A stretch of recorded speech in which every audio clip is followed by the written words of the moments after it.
byinshi ariko hari inkuru iginshimisha cyane. Iyo nkuru ni iy'umugabo witwa Yesu, uwo yavutse nk'uko abandi bavuka, nyuma yaje kuba umucunguzi w'isi. uwo kwa Herode, kwa Kayafa, kwa Pilato, ibyo byose ari ukugira ngo mbeho. Ayo mateka y'uko gucungurwa kwanjye nayanditse ku mutima, aho nyasoma neza nkaririmba nti mwami Yesu warakoze kuncungura. Iyo ataba wowe nari kuba uwande, shimwa warakoze. Ayo mateka y'uko gucungurwa kwanjye nayanditse ku mutima, aho nyasoma neza nkaririmba nti mwami Yesu warakoze kuncungura.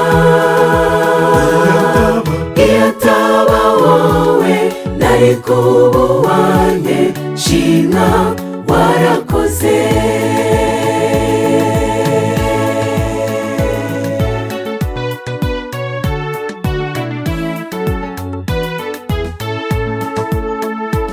muri iyo mibabaro Yesu yagiriye i Karuvali ndayibuka, niho narongeye agakiza. hariya mu gashyamba i Getsemani, usenga uti data undenze iki gikombe. Abanyabihanga upfa urupfu rw'ikivume, ibyo byose ari ibyaha byanyuzira. Ayo mateka y'uko gucungurwa kwanjye nayanditse ku mutima, aho nyasoma neza nkaririmba nti mwami Yesu warakoze kuncungura. Iyo ataba wowe nari kuba uwande, shimwa warakoze. Ayo mateka y'uko gucungurwa kwanjye nayanditse ku mutima, aho nyasoma neza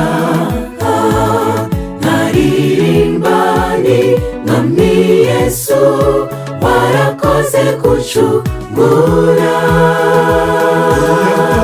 Iyo ataba wowe nari kuba uwande, shimwa warakoze.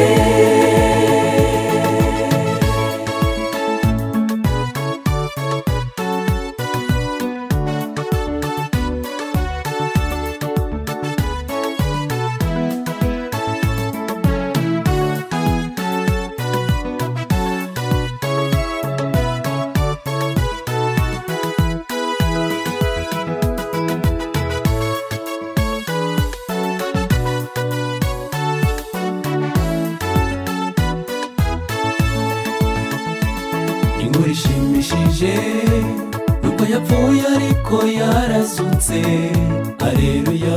Urupfu ntirwamuheranye, ubu ari mu ijuru yicaranye na se, ikirenze iby'ubu ni umwami w'abami.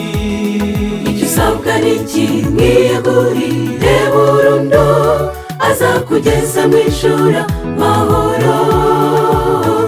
Ayo mateka y'uko gucungurwa kwanjye nayanditse ku mutima, aho nyasoma neza nkaririmba nti mwami Yesu warakoze kuncungura. Iyo ataba wowe nari kuba uwande, shimwa warakoze. Ayo mateka y'uko gucungurwa kwanjye bicitse ku mutima aho nyasoma neza nkaririmba ni mwami Yesu warakoze kuncungura iyo ataba wowe nari kuba uwande shimwa warakoze iyo ataba wowe nari kuba uwande shimwa warakoze iyo ataba wowe nari kuba uwande shimwa